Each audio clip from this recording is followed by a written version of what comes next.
नमस्कार। इस अंक में आप सभी का बहुत बहुत स्वागत है। एक जज जब चोरों को सजा देने के बजाय खुद चोरी करने लगे तो सोचिए कि देश की न्याय व्यवस्था का क्या हाल होगा। आखिर हमारे देश में न्यायालय का अब और कितना पतन होगा। अभी तक तो जजों के घूस और व्यभिचार के किस्से सामने आते रहे हैं और आप सबको सुनकर हैरानी होगी कि अब जज चोरी भी करने लगे हैं। यह जज के ऊपर केवल आरोप मात्र नहीं है, बल्कि उनके खिलाफ चोरी करते हुए सीसीटीवी फुटेज का सबूत भी है। जज का यह हरकत पूरी न्यायपालिका को शर्मसार करने वाली है। पिछले कुछ सालों में जजों का नैतिक पतन लगातार देखने को मिला है, जिसके कारण न्यायपालिका अपनी विश्वसनीयता और सम्मान दोनों धीरे धीरे खोती जा रही है। अभी कुछ ही दिन पहले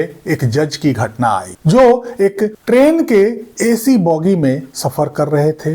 नशे में पूरी तरह से धुत थे। ट्रेन में उन्होंने पूरा बवाल काटा और सबसे बड़ी शर्मनाक बात तो यह थी कि उसने एक महिला बर्थ पर नंगा होकर पेशाब कर दिया। दिल्ली की एक अदालत में एक जज द्वारा जमानत के लिए 1 करोड़ रुपया मांगा गया। जज के जिस स्टाफ के द्वारा यह घूस मांगा गया था उस स्टाफ को तो अरेस्ट कर लिया गया, लेकिन जज का केवल ट्रांसफर कर दिया गया। एक जज के अदालत में तलाक का मुकदमा चल रहा था। मुकदमा के दौरान जज को उस महिला पर तरस आया। उसने महिला के लिए एक वकील हायर कर दिया। उस महिला को आर्थिक मदद भी की। बदले में उस महिला का वो सालों शारीरिक शोषण यह कहकर किया कि वो उससे शादी रचा लेगा। दिल्ली के उच्च न्यायालय के जस्टिस जसवंत वर्मा का किस्सा तो आप सभी ने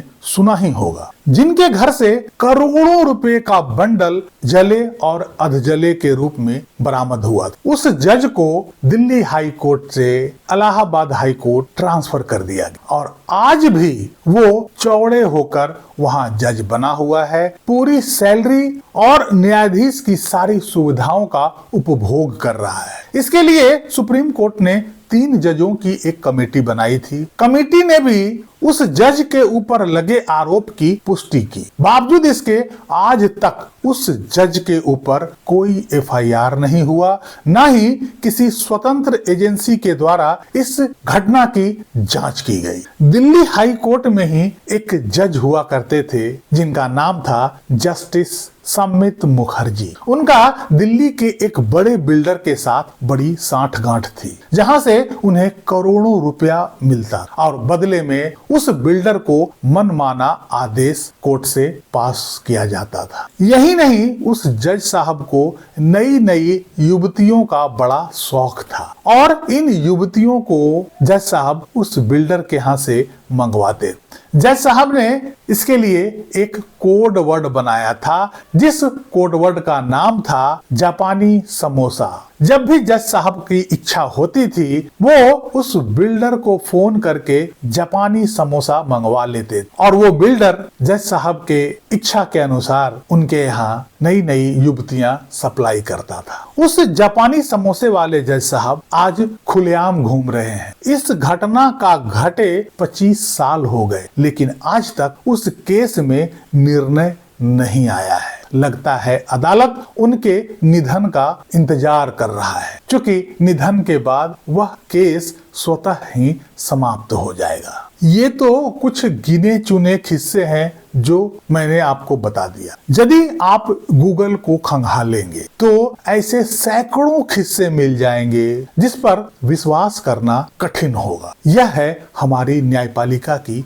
हकीकत और न्यायपालिका के इस भ्रष्टाचार को उजागर करने के लिए, इस भ्रष्टाचार के बारे में बताने के लिए यदि एनसीईआरटी ने 8वीं क्लास के कोर्स में न्यायालय में भ्रष्टाचार नाम का जो अध्याय जोड़ा था, उससे सुप्रीम कोर्ट को बड़ी मिर्ची लग गई और अंततः उस चैप्टर को हटाने का आदेश दिया। आखिर भ्रष्टाचार से यदि न्यायपालिका को, हमारे सर्वोच्च न्यायालय को इतनी मिर्ची लगती है, इतना तकलीफ होता है, तो न्यायपालिका से भ्रष्टाचार को ही क्यों नहीं समाप्त कर दिया जाता है? ऐसे जजों पर कड़ी कार्रवाई क्यों नहीं की जाती है? आज तक supreme court justice Jaswant Verma के ऊपर एफआईआर करने का आदेश क्यों नहीं दिया? इतने बड़े बड़े पॉलिटिशियन इतना करप्शन करने के बाद जमानत लेकर आराम से घूमते नजर आते हैं। 5-5 केसेस में सजा याफ्ता अपराधी लालू प्रसाद यादव आज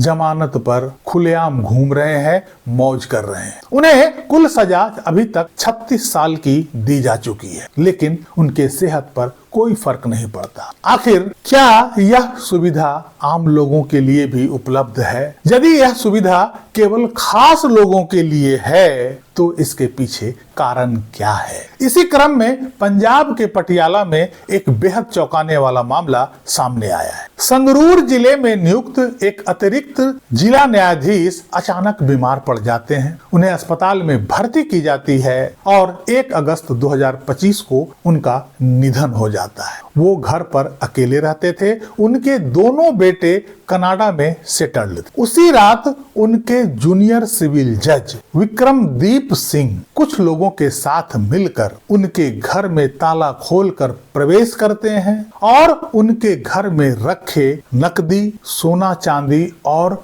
महंगे आभूषण और महंगी चीजों को गायब कर देते हैं। लेकिन उस जूनियर सिविल जज को यह पता नहीं था कि घर के अंदर भी सीसीटीवी कैमरे लगे हैं। जज के इस हरकत को सीसीटीवी पूरी तरह से कैद कर लेता है। पटियाला के अतिरिक्त सत्र न्यायालय ने मामले की गंभीरता को देखते हुए आरोपित जज विक्रमदीप सिंह को अग्रिम जमानत देने से मना कर दिया। कोर्ट ने सख्त टिप्पणी करते हुए कहा कि ऐसे आरोप न्यायपालिका की गरिमा पर गहरा दाग लगाता है। अतिरिक्त सेशन जज हरिंदर संधू ने सुनवाई के दौरान बताया कि जांच में आरोपित जज के खिलाफ पुख्ता सबूत मिले हैं और सबसे अहम सबूत सीसीटीवी फुटेज है। इस फुटेज में आरोपित जज विक्रमदीप सिंह अपने साथियों के साथ दिवंगत जज के घर में संदिग्ध तरीके से आते जाते दिख रहे हैं। वीडियो में उन्हें घर से बैग और कुछ डिब्बे बाहर ले जाते हुए भी देखा गया है। कोर्ट ने माना कि उनकी यह गतिविधियां पूरी तरह से छुपी हुई और संदिग्ध लग रही थी। वहीं आरोपित जज विक्रमदीप सिंह के वकील ने कोर्ट में यह तर्क दिया कि उन्होंने मृतक के बेटे जो कनाडा में रह रहे थे उनके कहने पर सामान को सुरक्षित रखने के लिए ले जाया गया था। उन्होंने यह भी कहा कि यह सारा सामान वापस कर दिया गया है। हालांकि पुलिस वालों ने इस पक्ष को झूठ बताया और कहा अभी तक सामान की बरामदगी नहीं की गई है। कोर्ट ने आरोपित जज के व्हाट्सएप चैट की भी जांच की, जिसमें यह कहीं नहीं पाया गया है कि उन्हें इन कीमती सामानों को हटाने के लिए कोई लिखित अनुमति दी गई थी। कोर्ट ने स्पष्ट कहा कि सामान अभी बरामद नहीं हुआ है और पद की हैसियत के आधार पर किसी को कानून से छूट नहीं दी जा सकती है। यह घटना आप सभी को निश्चित रूप से चौंका दिया होगा। पहली बार ऐसी घटना सामने आई है कि एक जज भी अब चोरी करने लगा है। इस अंक में यहीं तक। आप अपनी राय कमेंट बॉक्स में अवश्य लिखिएगा, वीडियो को लाइक कीजिएगा, चैनल को सब्सक्राइब कीजिएगा। मिलते हैं अगले अंक में, तब तक के लिए जय हिंद, वंदे मातरम।